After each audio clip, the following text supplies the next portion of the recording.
Boao Forum for Asia takes place from April the 8th to the 11th. During the forum, the Media Leaders Roundtable will discuss plans for setting up an Asian Media Cooperation Organization which would promote Asian voices and perspectives on the international stage. Why is such an organization necessary, given that Asia represents 60% of the world's population and contributes to about 1/3 of the global GDP, with the entire region set to keep growing economically? How can Asian media organizations better cooperate with one another so that their voices are duly represented? Welcome to this special edition of The Point with me, Liu Xin. And joining me for this special discussion are Jaime FlorCruz, the former CNN Beijing bureau chief and also a professor at Peking University; Zhang Yi, current affairs commentator and former Xinhuanet editor and journalist; and Harvey Dzodin, research fellow with the Center for China and Globalization and former vice president of the ABC TV network. Welcome to you all. Let me give you some statistics before we set off our discussion. According to a China Daily survey, some 2/3 of the news worldwide comes from developed countries, which only accounts for about 1/7 of the world's population. News generated in developed countries accounts for 60% of the content of newspapers in developing countries. Such statistics, I guess we can found many more. But why are we talking about changing the status quo, Jaime? Well, there are good reasons, because Asia is a very robust region, and people are now better traveled, and they're very curious about what's going on in the rest of the world, but also within their region. The question is, who should deliver the news to them, the information, and how is that shared? And, you know, there should be diversity. I think it's a good reason to have a more diverse source of information, and that there is cooperation among the Asian countries to share that information. Why are Asian voices so channeled, let's say, in today's international world, Zhang Yi? I think this has a history to go back to, because in the first place, the journalism, the standards are made by the Western people, and also our students, no matter from China or other countries or the Western countries, all their learning is the standards set by the Western, pioneers of the journalism. So that's set the picture in the first place. And then secondly, over this year's development, the Western world, most of them are developed countries, and they have their say in the economy and also politics, culture, and all these areas. So they kind of dominate this. Also dominate the realm of news. So that also makes this picture today. So I think working as a journalist or editor before, most of us can find that news sources most come from Reuters, AFP, and Associated Press, and all those kind of Bloomberg. So there's you haven't really seen any, for example, like Xinhua News Agency, this kind of Chinese news agencies. It's definitely a minority voice. Harvey, do you agree with the reasons what Zhang Yi mentioned about the kind of dominance by Western voices at this moment? I feel even more strongly than she does.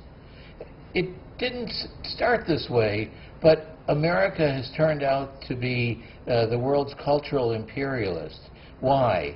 Because we, since the late 19th century, have been leader in movies, then radio, then TV, and then internet. So we've been at it for a long time, and we have a lot of experience, and we do things differently because we've had the trial and error. So yes, we're American cultural imperialists, and we get to have our voices heard more loudly. Now, this isn't a new debate. Why not? Because in the 1970s and 80s, the UN tried to establish what they called the World Information Order. And in doing that, America pushed back and eventually killed it. But it was the same statistics about the lack of information from the developing world and so on. Do you think since then till now, the picture has somehow corrected itself, or it's actually gone even more towards the same direction? Because according to a ranking that I have about the 2017 World's Media Ranking, that's according to this online portal called Statista, among the 20 largest media corporations in the world in terms of revenue, about 15 come from the United States, 1 come from Japan, and China's Tencent is the only company, the only second Asian company within this ranking. Well, yeah, money talks, and more money talks louder. So yes, economic domination can lead to a domination in information dissemination. However, also we must keep in mind that information or reputation of news organizations cannot just be bought with money. It needs consistent delivery of truthful news to earn that reputation and credibility.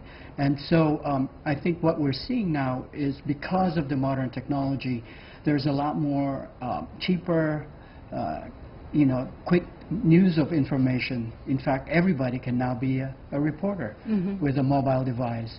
And so that has kind of led to a more diversified sources of news. The question is, how do we cater to a specific niche markets like Asia? Does Asia need a special delivery of news? Right. That's the question. Some people are saying, look, if you want Asia to be talked about more, then the Western media can cover more on Asia. Why does it have to be done by Asian reporters themselves? Zhang Yi. So, yeah, this is definitely some common sense set by our reporters in the past years. I think in history there were several initiatives by the Asian media to try to, counter effect this Western influence. I think in the beginning of the 21st century, there's a non-alignment news network set by the Malaysia. They were trying to fight back the CNN dominance and also BBC dominance. This the first. The dominance of your former employee. Yes. It's a good try. It was a nice try. Yeah, it's a nice try. And but why didn't we hear more about it? I mean, what is wrong with this kind of initiative?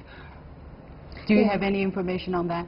I think the intention is very good, but with the disparities and differences on their resources, infrastructure, facilities, and also their differences in language, culture, I think most of these efforts are scattered, not focused together. So these trials are very good, but they failed.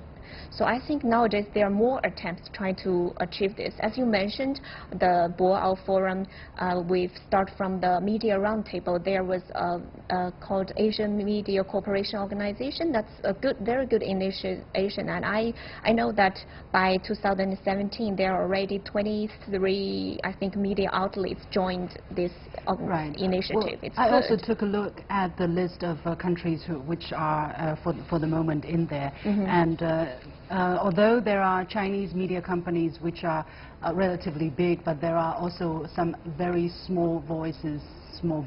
For instance, newspaper in Laos, for instance, where nobody really hears so much about them. So what really has to be done for these countries to help each other so that they provide an additional voice that is much stronger? I think the countries need more tools and more pooling of their resources, because the problem is that they don't have a lot of experience. One of the reasons that Western media has been so successful is research. Even before Cambridge Analytica, we were researching things to death, and we were looking at it demographically in every which way. And because we research so well, we know more or less how to reach audiences and how to maximize the number of viewers.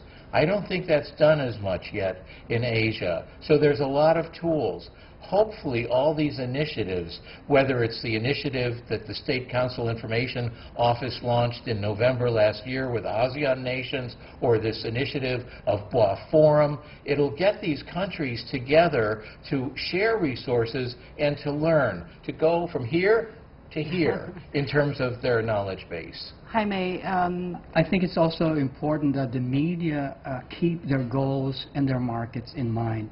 There's really no one-size-fits-all formula for success of this media. Even CNN is now under threat, from various competitors.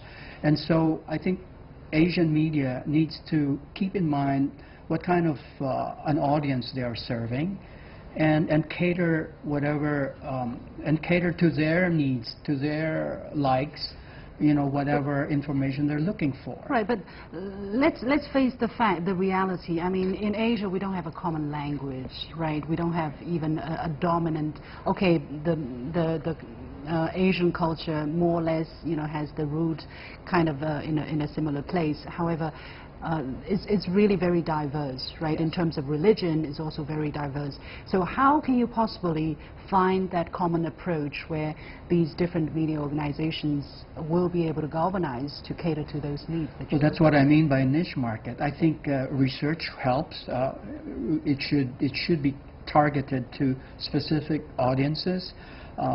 Those who are able to do that are those which succeed. Of course, there's the role of the government.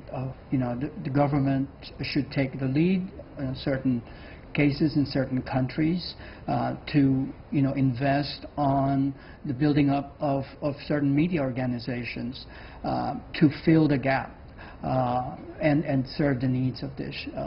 But what are we trying to counter here? Are we trying to counter the lack of reports on Asia by our Asians, or a lack of reports by Asia or about Asia in the international audience, for the international audience? I mean, there are so much holes there to make up, Harvey. Yes, all of the above, really.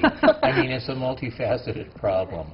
And I don't think Asia has to necessarily speak with one voice, but I think that their voice needs to be heard. So in order to do that, they need the best tools, the best training, the best research, and so on. And so another problem today is that unlike the 20th century, today we're drowning in information. Anybody has a microphone and can be a reporter or broadcaster. And in the 1990s, an economist at Berkeley, Michael Goldhaber, came out with this theory about the attention economy. And he said, we're drowning in information. So the question is, how do you get people's attention? So if we can find the key that Asia can get more attention both within this continent and abroad, then that's the Holy Grail. How to do it? That is the big question. Okay, but I think, like we talked about already, research is one. But do you think there is the interest, there is the need for this kind of information in the international media? Yes. Zhang Yi, maybe you can jump in here. Yeah, definitely, because I've read a survey. It said that about 91% of the media leaders in Asia media outlets, they said there's definitely an urgency and an outcry for this strong media cooperation among the media outlets of Asia. And also, the spectators, they also have the same feelings. And I think towards your question, I think the first have to build a platform for the cooperation, and then you have some guidelines, and then I think something about issuing at the same time, not in same voice, but in not in same languages, but in the same voice. I think content that matter. And also, for example, you can build a platform for news distribution and the gathering. And for example, like one important key point, and all these media outlets of this organization, they issued, they have their voice heard, and they at the same time trying to, overcome those Western news report and have their own opinions heard. I think that's a good starting point, maybe from one news report event. Right. Well, you also mentioned the advent of technology and the kind of opportunities that it is bringing us. However, for a lot of people, even if they're watching their cell phone for Facebook tweets from about the world, they're just watching the ones that they like, right? How do you get them to be exposed to the ones that really come from a different source? I think that's one thing that Asians can share among themselves is good storytelling. In the end, media organizations succeed because they tell a good story, whether they're Asian stories or stories from other countries.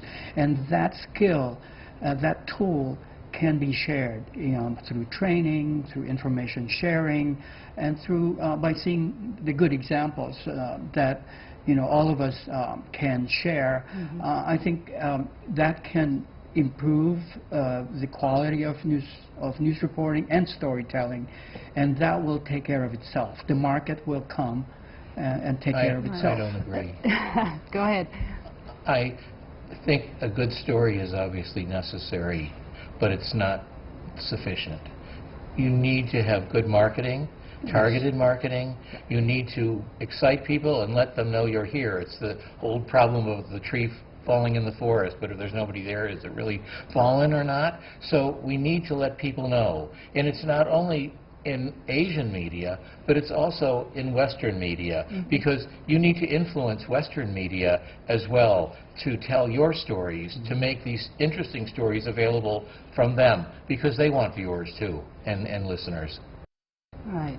Well, what kind of, however, again, when you talk about storytelling, and I think that is very interesting because we have all aspired to the kind of Western-style storytelling in how to report on a story. For instance, you open with a few sentences describing this person, and then you go on, you unfold the big picture.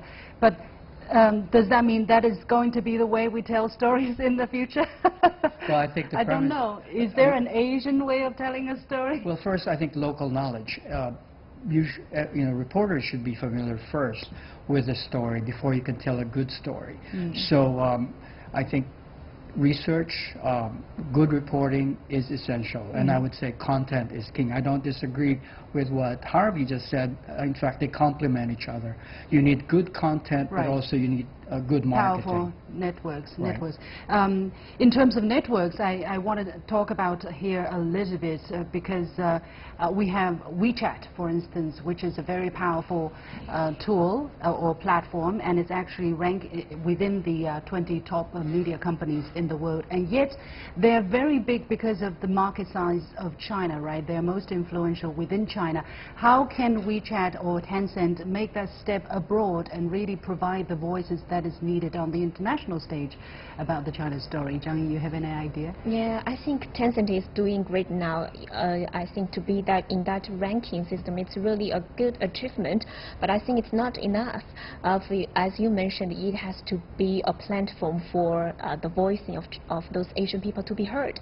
I think that's here Tencent's advantage, because Tencent is a conglomerate company with different technologies and different apps and also different approaches. For example, like games, online games, and I think that's a good target to be targeted at the young people among the world. That's the common language of young people, perhaps, and also with its other content export. I think that'll be a good starting point.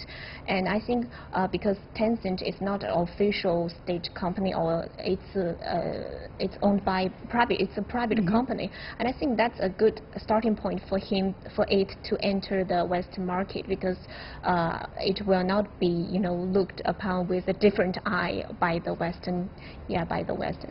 Harvey? Jimmy chaired the Fortune Global Forum in Guangzhou in December, and I happened to be there as well. So we heard Pony Ma, the head of Tencent, talk about how WeChat was born. And I think, to me, WeChat is one of the best Chinese inventions ever. What I love about WeChat is, and I think it should be used more for a lot of different reasons, is WeChat has an excellent built-in online translation service.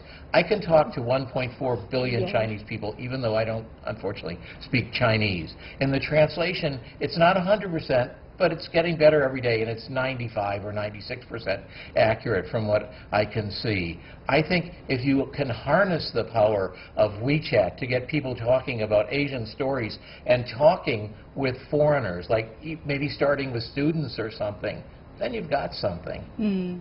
Jaime, how do you look at the kind of need to make better use of these online technology so that Asia's voices can really be amplified? They're a good addition to our sources of news and information because they're cheap, even free. And so it diversifies the sources of news and information. It kind of democratizes as well.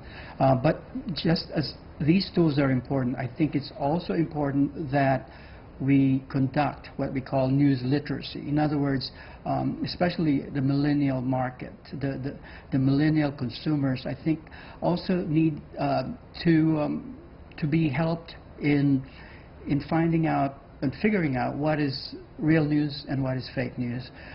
There's so much going on in their lives. There's so much information being they're being bombarded with, and I think it's important, just as important, that our consumers, our news users, are aware of how to distinguish fake news from real news. And what can be done in that factor? I think it is a very, how should I say, very customized process, because you cannot just go and have a mass lecture. I mean, every individual will have their own way of consuming the news. And basically what I do to my daughter, for instance, I talk to her, you know, when there is a story, I say, look, this is the story, but I don't think this is a real story because it is this and that, and then she will give.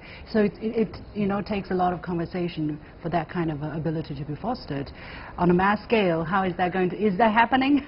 Yeah, definitely. I think that's cultivated, as you mentioned. It needs time to build this connection with you. But nowadays, technology sets in, the algorithms, and also is algorithm helping people to finding out what is fake and what is true, or the opposite? I am not sure. I don't know. I think for one aspect, I think algorithm is good for you to for the news app to know which kind of news you are interested. I think it does this, but I can't say it's real or fake. I think that still needs progress, but that's something good, because nowadays when you look something, you browse on the internet very frequently, and I think that browser will remember your choices, your taste, and then it goes to select what kind of news that interests you the best.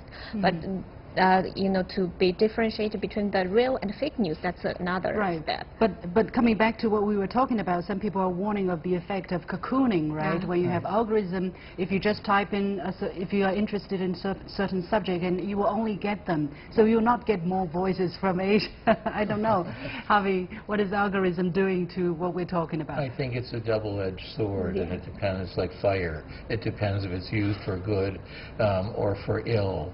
But I also think another tool that's not used very much, with the conventional media being buttressed by new media. I was pleasantly shocked to see several surveys recently, and one of them showed that CGTN was #1 in terms of media followers on Facebook. And that also in another survey where National Geographic and BBC were first, China was a respectable, or CGTN was a respectable 8th. And I think that new media has to work in tandem with traditional media to amplify, to encourage discussions. In this thought about the media literacy, I think a lot of it can be taught or discussed online as well. I think it really is necessary. Good idea. Well, we're talking about, you mentioned CGTN. I think CGTN does have a very good potential role to play in what we are talking about, of course, not just alone. I think this comes from, I have to talk about something about the Western media, for example, like NBC, which I often read and watch on my mobile phone.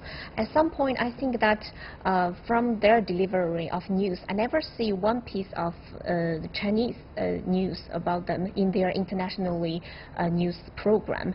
Even when China's having some very important events, for example, like the Olympic Games, and also some very important conventions are being held in China, there's not a single piece of news about China. But on the contrary, for example, like CGTN, at the same period, we have many diverse news topics coming from the United States, from the United Kingdoms, and many other Western countries. It's really, you know, how to say, neutral and very balanced reporting, but not on the American media website. I think that's definitely a problem, and if they continue to do this year in and year out, they're going to lose that integrity. For example, because by their pioneer of journalism, that's what they call the core of the journalism, the neutrality and also the balanced report and something like that. But that's what they are not doing right now. But I think with time being going, and they're going to lose that confidence and the integrity. I think they understand the kind of challenge as well, bit by bit, as China is more and more at the fore in the domestic news picture landscape in some of these Western medias. But looking ahead, Harvey, how do you look at the kind of argument some people are saying, well, if you want to talk about China, we can send more journalists, you know, from America, from Britain. Why do we have to hear the Chinese talking about the world or about China? They might not have a neutral perspective, and the Americans or the British, they know our culture better, the audience's culture better. They speak in a language that is more easy to pick up. When I was much younger, I worked with a man who became Secretary of State for African Affairs under President Kennedy. He got in trouble for saying Africa for the Africans. And I think Asian for the Asians is the corollary of that who knows Asia better but Asians themselves. So in order to have a good Asian perspective... It is also possible for a Westerner to know about Asia. Right, and you need both voices because you're looking at it from different perspectives. And you need, I believe you need both. And so it is important. Asians are also here on the ground. The cultures, we know because we've lived in different cultures, the culture here is so different than, say, America. And I don't think an American can understand this culture in a couple years. So people like from New York Times or foreign media, Washington Post, let's say, or CNN or ABC, you know, they're here for a couple years usually. You were here for a long time. But they don't get the in-depth of the culture. You have to almost be born with it and drink it and eat it to know it. They will say you're being discriminating because they can't be born, but they definitely reject the idea that they cannot understand. I think it's people can do it together, right? There's no need for anybody to do a monopoly. Yeah, it shouldn't be either or. I think the more the better, the more diverse the sources of news and information is, the better for our readers and audiences, not just in Asia, but overseas. Asians should tell their own stories and tell it well. But you know, foreigners can also look at Asia and tell Asia through their prism of their eyes. There's nothing wrong with either of them, and I think we should have both. Yeah, and definitely I think the future is going to be pivoting to this part of the world, right? As I said in the beginning, we make up about 60% of the world's population. The GDP is like 1/3 of the world at this moment, but it has been growing very fast. The GDP growth of Asia is like 60% of the world's GDP growth. So in the next decade or so, definitely much more is happening in Asia. So, Zhang Yi, anything to add before I wrap up in terms of the kind of cooperation we can have as Asian media organizations? As you mentioned, time will tell, and I think as an engine of world economy, Asia definitely gonna have a say in its news, definitely. And I think with this roundtable in Boao this year, I think this media cooperation organization gonna do something better towards this goal. Indeed, but a long way ahead and a lot of work to do. Many thanks to my three guests, Jaime FlorCruz, former CNN Beijing Bureau Chief and also a professor at Peking University, Zhang Yi, current affairs commentator and former Xinhuanet editor and journalist, and Harvey Dzodin, research fellow with the Center for China and Globalization, also former vice president of ABC TV network. And that is it for this special edition of The Point with me, Liu Xin. Thank you very much for watching. As usual, you can follow me on Facebook and Twitter using the handle The Point with LA. Download the application called CGTN to watch the show on your mobile devices, or go to YouTube and look for CGTN The Point. Thanks for watching. You've got The Point. Thank you very much. Thank you. Thank you.